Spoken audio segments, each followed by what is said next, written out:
Well, thanks, Matt, and welcome everybody. Appreciate you all coming out this morning to our exciting opportunity to discuss with you the future of Arizona athletics and the University of Arizona and our future move to the Big 12 Conference following a final year with the Pac-12 Conference next year. So it's certainly been a challenging time, challenging decision, a lot of thoughtful consideration, analysis.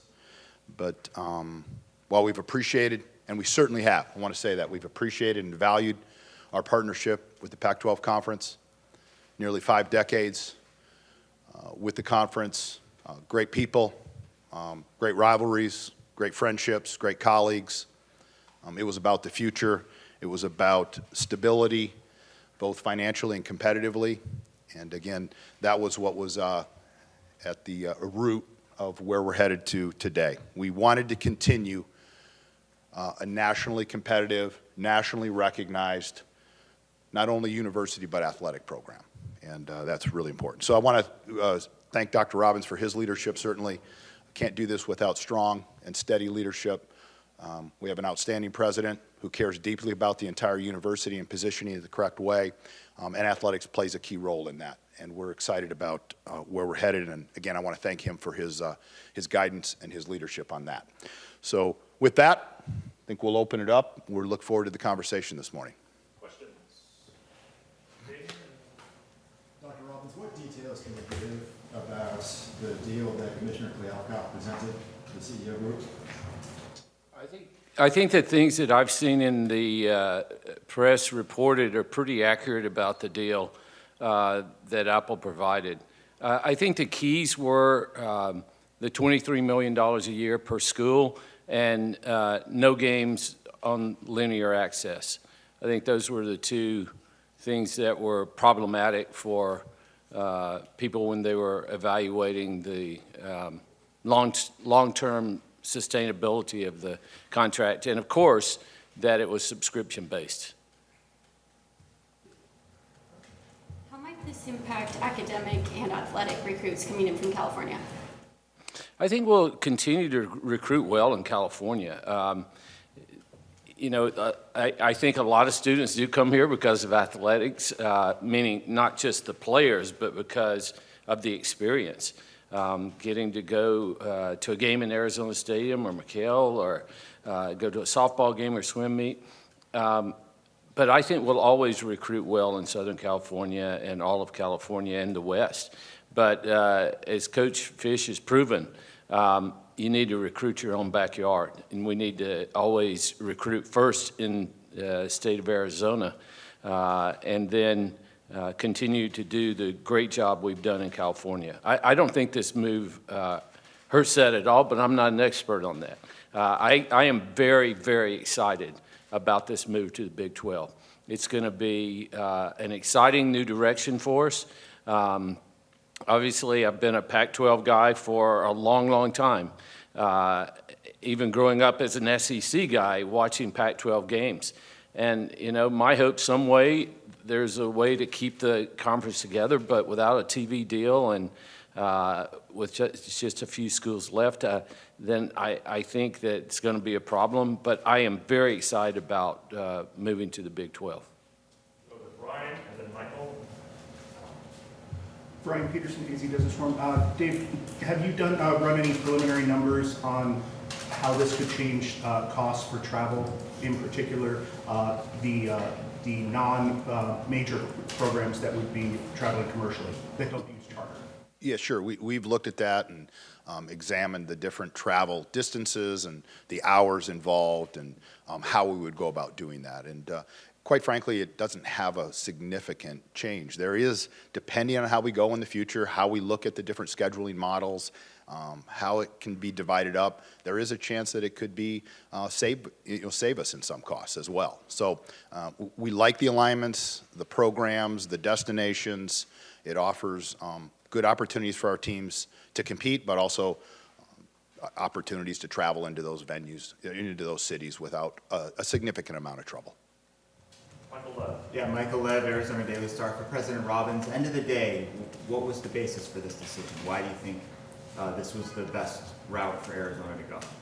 Well, I think it was as I outlined the terms of the deal, I think after long and careful analysis of the deal, combined with, the decisions that we all had to make in the best interest of our university. Obviously, we were talking to President Crow and President Randall at Utah, and we just thought this was the best direction for us to move forward with. For the students here, our fans, our faculty and staff, and the state of Arizona. We thought the future was going to be brighter, being a member of the Big 12 and all of the opportunities that afford us. I think they've been very aggressive. I like that. I think they're thinking about new ways to highlight the conference, and I think our students and coaches and staff will appreciate that approach to college athletics. And it's not an all streaming deal, and I think people, certainly families who can't travel, want to be able to see their loved ones on TV. So I think this is a very exciting deal for us. Pat? Pat Harris from KO9. Dr. Robbins, Dr. Crow talked about you guys were joined together and you were not going to, he said you were not going to stray apart from one another. Tell me about that process and how you were able to bring him along, or how did it go? Yeah, I don't think there was anybody bringing anybody along. This was something that I thought the two of us thought it was in the best interest of the state, for both of our universities, for the rivalry, for us to stay together. I mean, I watched what happened in Texas with Texas and Texas A&M, and you saw Coach Gundry get pretty fired up at the press, the media day for Big 12 about, Oklahoma made the decision to leave us, and Bedlam this year is going to be real Bedlam. This will be the last one for a long time. I hope they'll continue to play. We didn't want to get into a situation where we just kept the Territorial Cup forever because we got it. We wanted to stay together, but the regents were very supportive and really liked the fact that we were interacting so much. I mean, hundreds of calls between the presidents and others over the last several days. It was really interesting. On Saturday, I had no calls. My cell phone did not go off until about 7:30. President Randall called and said, "Yeah, I've been talking to you like every other minute, and just wanted to see how you're doing, all this stuff." And I was going to text he and President Crow. So it was pretty intense. I kind of liked the grind of it and trying to get something decided, because we got to move on. The next episode is this year. We've got to play this thing out and go out, hopefully winners. I always say the goal for every team is undefeated season, and that, of course, is not possible, but that's where we all start. And so I'm looking forward to finishing this season out strong with the Pac-12, but very excited about the new journey and the next episode with the Big 12. We'll go to Doug and then David. Doug Haller with The Athletic.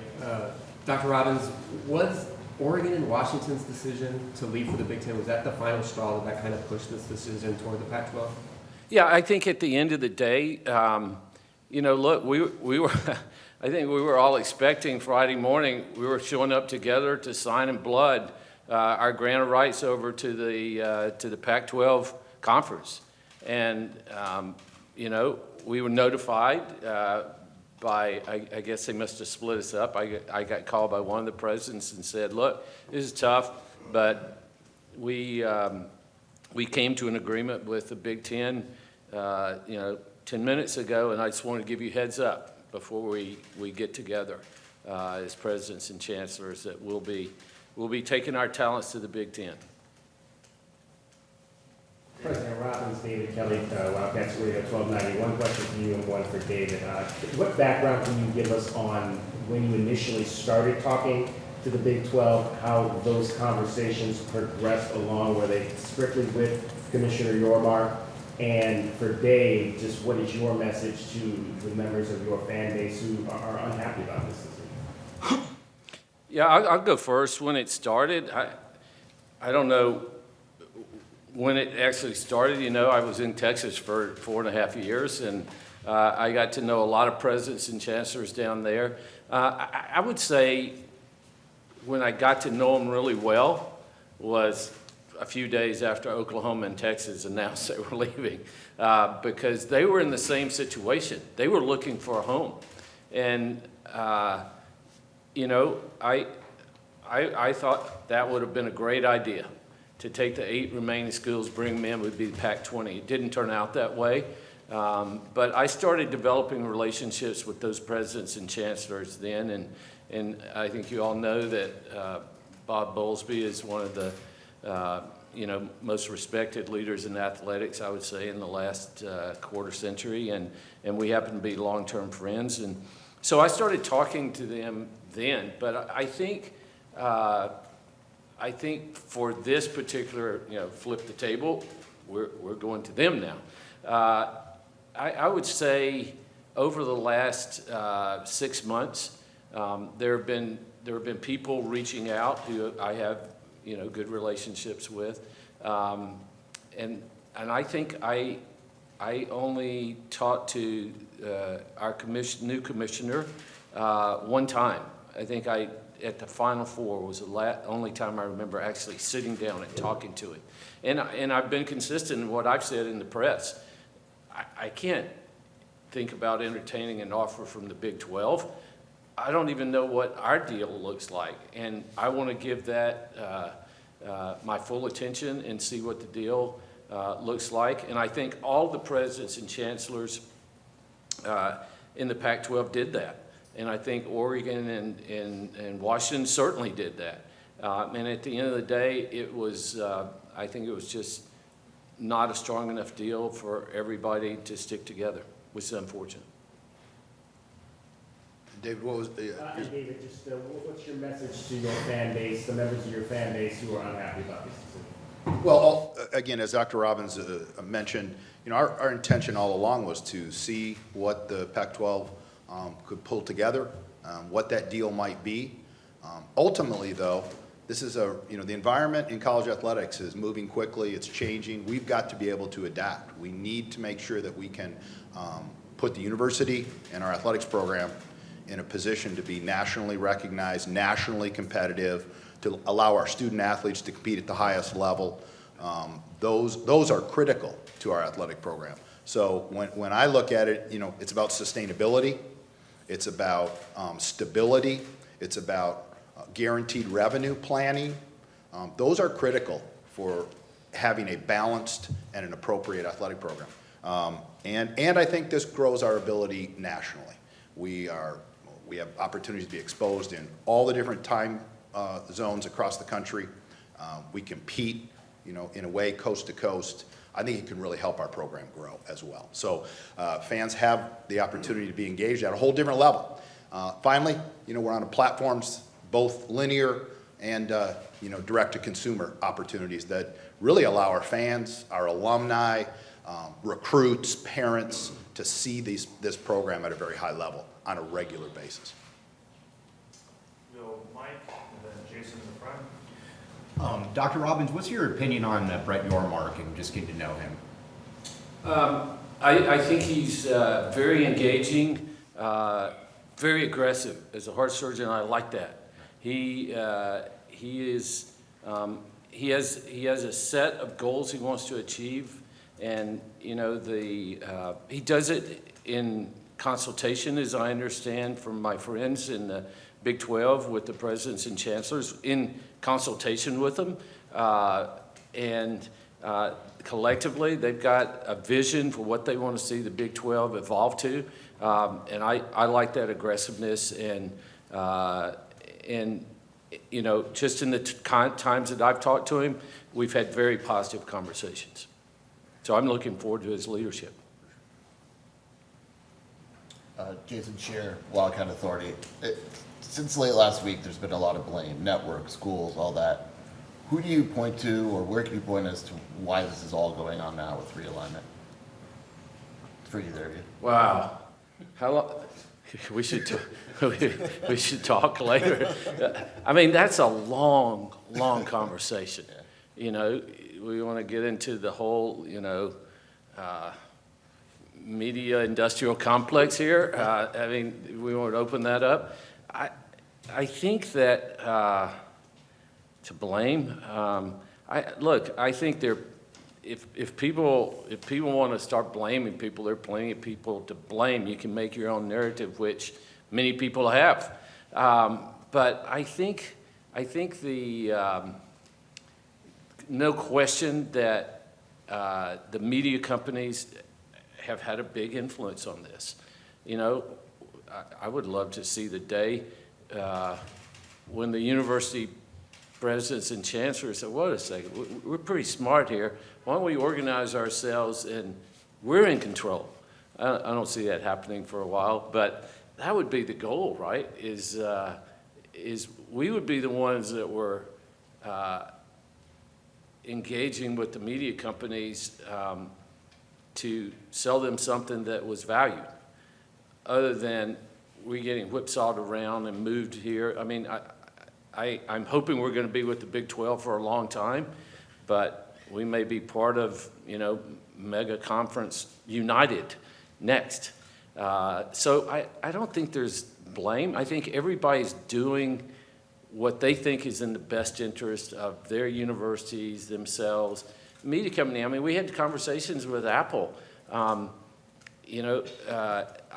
think Apple is one of the most innovative companies in the world, one of the most successful companies in the world, but they had a business model also that they had to make money. They're not just investing money for the fun of it, they had to make money from it. So I understand it, but I don't think there's blame. I think people, if you want to go back to USC and UCLA, I can't fault them. They're trying to do what's best for their university. Do I like it? No. I'm sad about it, but we all got to move forward. I guess I'd echo as well. I mean, I don't spend a lot of time trying to blame people for anything. And I don't think that's a good use of any energy at all. We've got to just move forward. Media companies clearly have a huge influence on this, but we need to make the right decision for our program. And that's what we spend our time focused on. How do we make the right decision for the University of Arizona and our athletic programs? I don't think we spend a whole lot of energy worrying about who's causing and what's happening. Yeah, I would agree. Go Brett, Jay, Justin. Brett Farrer, Arizona Daily Star. Dave, this might be kind of granular, but a lot of talk about this is sort of the change from regionalization that college sports has had for so long. Do you expect at the Olympic and non-revenue sport level that we'll actually see regionalization sort of in terms of these conferences, where there are sports, for example, like beach volleyball, where the Pac-12 was such a catalyst getting that going, but now ASU, U of A don't have a ton of competition in conference in the Big 12 for that. How do you see that playing out for those sports that aren't football, men's basketball, and women's basketball in terms of potting together, things like that? Well, I think I would start with saying that in reality, the move that we will make a year from now offers a great deal of regionality to it. It allows us to stay in a footprint nearby and compete with common opponents that we know and some that we've competed with in the past. So I think it offers the ability to stay with that to a degree inside the conference. Extrapolating what's going to happen way along in the future, I don't know. I think actually it stabilizes to a degree beach volleyball. We had other institutions that left. There was not going to be much of a beach volleyball. If using that as one example, now we have a number of teams inside future, the Big 12, that would be able to compete with each other. So I think we can grow that sport as well. So I like the opportunity to be somewhat regional. Now we may just be directionally, instead of going further west or north, we're going to go a little bit east. We're going to be in Texas. We're going to be in the upper Midwest. I think those are good moves for us. Jay Gonzalez, Fox Sports 1450. For either one of you, between the time USC and UCLA left and maybe the last couple of weeks, was there a time where you thought this was going to be the most likely outcome? Or in other words, how confident were you that the Pac-12 could get a deal done for you to stay? No, I was very confident. Market forces changes, the economy changed, the media companies we were just talking about, some of them went through some hard times. But all the while, I was confident that, that we would get a deal that we would all like and it would keep us together. So I think things didn't really change until right at the end. But it took longer than I thought. I mean, I'm infamously quoted as saying, well, I think we'll have something by tax day. I didn't say what year, but anyway. And so it took longer, and I think the longer it took, I actually thought the longer it took, the more that the media companies could turn their temporary bad fortunes around and come back to the table, the economy would get better. So I thought the longer we waited, at least more recently, the better that would be. But there certainly came a time when we had to do it, because I kept saying, oh, we got another year. We got another year. Well, now we're inside a year. So I think, and all of you, you were ready to move on and close that chapter of writing about it and get on to writing about the upcoming season, which we are very excited about. I think this, ironically, could be one of the greatest seasons in Pac-12 football, at least since I've been around. Justin Spears from the Arizona Daily Star for both of you guys. What do you think about just the traditions that are in the Big 12 conference, and what non-ASU rival do you see unfolding for Arizona? Ooh, I haven't thought about that one. Well, there's, if you're from Utah, yeah, you should go up to Utah and cover that scene. I mean, I'd love to know what's going on up there, but think about it. BYU and Utah get back in the same conference again. That's going to be, it's always been a rivalry, but now they're in the same, they will be in the same conference. Obviously, we're going to have the Territorial Cup in ASU, and I think that people in the Big 12 respect that kind of thing, and I think there'll be a lot of people that'll be interested in what happens in that game. Bedlam, that's one that's going away for them because they're going through all this stuff. So I don't know. I mean, obviously ASU is going to always be our biggest game and rivalry game. But, I haven't done the math on how far, or looked up how far it is to Lubbock, but Texas Tech is pretty close to us. Oklahoma State, they're looking for a rival. Maybe we emerge. And I just have to say, we haven't talked much about academics, but we've had, going back to the question about relationships and how long have we been talking to the Big 12, we've got an incredible partnership with Oklahoma State University. And I believe in the next 3 to 5 years that this partnership with them and the University of Arizona will produce a non-opioid, non-addictive analgesic. We already are working together on a more powerful antidote to fentanyl, and you know how many people are dying from fentanyl. So there are academic and other reasons why this partnership is really good for us. But I don't know, Dave, I should have thought about that more before today about what the rivals are. Let me run through my head, and I may blurt one out. All right. Well, one, I'd say, hey, there's some really neat new destinations for our fans, our teams, our players, our student athletes to experience. I think rivalries, certainly the group up north is our main rival, and that will always be an incredibly important game on all of our schedules. But I think rivalries happen organically, competitively. I think there's nuances inside of each one of our sports that could drive them to have rivalries within the new and expanded Big 12. And I think that's what will be fun to watch that grow through the years. anointing certain rivalries. I don't know. I think partnerships and continued collaboration will be really important as we go forward. Well, I was telling Dave the other day, I was walking over to his office and we were just sitting around. We sat around and whiteboarded and what if a lot. What do you think's going to happen with it? But one that I don't know if it'll be a rivalry just out of the sheer fact that when I was saying to Dave when I walked in McHale, wow, if this goes one way,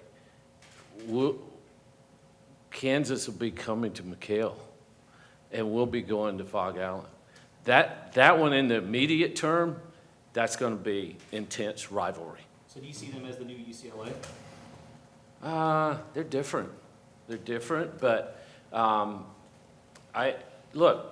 they've got great universities across the board, and they've got great programs in both football and basketball. I think I have this right. If you look at the preseason top 25 football teams, if you include Texas, they've got 4. Without Texas, they've got 3. And we've got 5, including USC. And without USC, we've got 4. So there's good football in both conferences. And I know Coach Fish is very excited to compete in that league and to get into Texas and start recruiting more. He already is doing it, but I don't think we fall off that much in California on the recruiting, as I said earlier. But yeah, I think early on, storied programs, Kansas and Arizona basketball, people will want to show up for that one. Devin, just time for 2 more. Michael and Brett. Just to clarify something that you said earlier, there were reports that you guys were pretty much a done deal with the Big 12 Thursday night. I don't know whether those are true. That's not true. Not true? No. Okay. You also said that you basically didn't like the certain elements of the Apple deal, but you were still willing to sign on Friday if everybody agreed to do it. Is that true? Yeah, I think the Apple thing was very intriguing.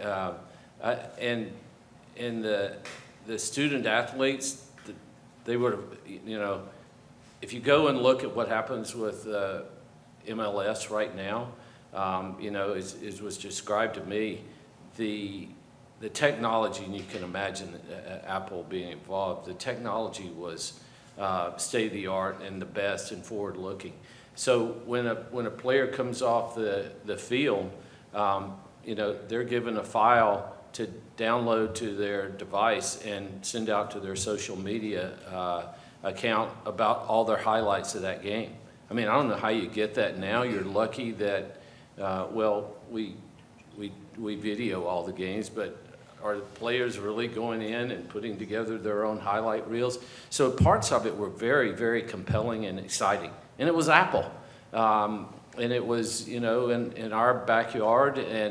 But I think the base price, the guaranteed price, the fact that there was no linear and that it was subscription-based, none of us, we were trying to think, well, it's going to be like selling, candy bars for Little League or, Girl Scout cookies. I don't know if Girl Scout cookies or you can say that anymore. But you get my point. You've got to convince 3 to 5 million people every year to sign up for $100 a year to watch on a streaming-only app. I think, if you're asking Oregon and Washington, they came to the conclusion that may not be the best deal. And when they had opportunities for other deals, I think, again, not blaming anybody, they made the best decision that they thought was in the interest of their university. And I will never fault anybody for doing that.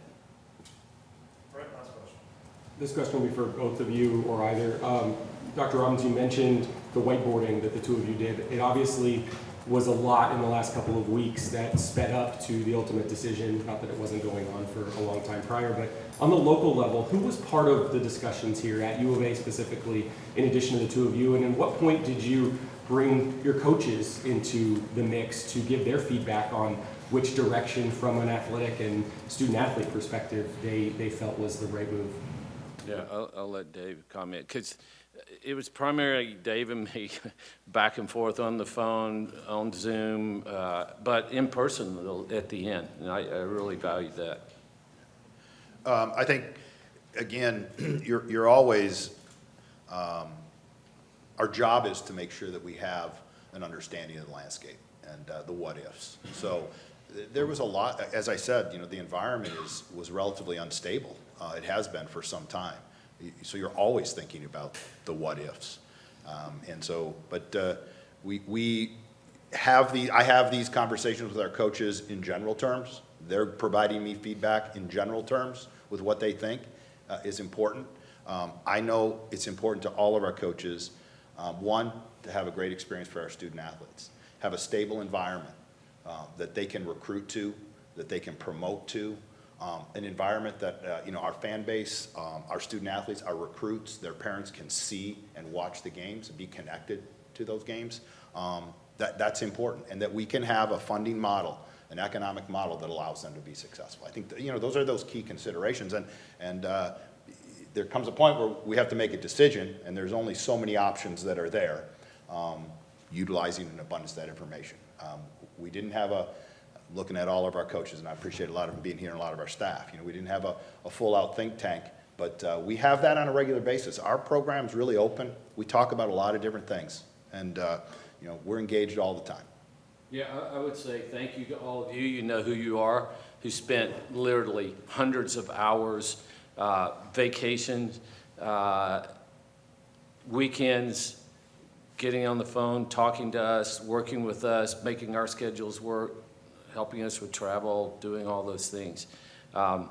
It was a complicated and chaotic time, but I think we all just kept grinding and did the best we could to make the decision for the best interest of the University of Arizona, because at the end of the day, that's what we're fiduciaries of, is this great university to try to put our students in the best position to compete, try to put our university in the best position, and one that'll be sustainable and last.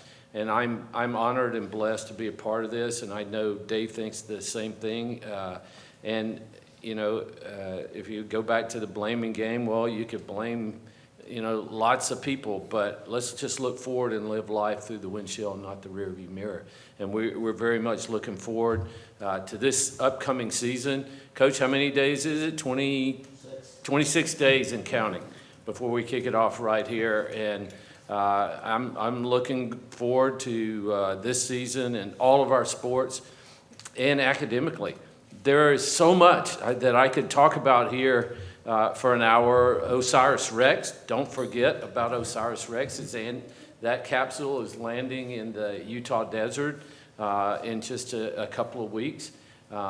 It's an almost 20-year mission that's taken 2.5 years to get the sample back from the asteroid. So I could blind you all with science here, but I won't, because I know Matt's pulling the hook here. But we're excited about the incredible things that are going on at the great University of Arizona, and we're excited about this upcoming season for all of our sports. I think it's going to be fantastic. And then we're very excited about the future opportunities and the future journey.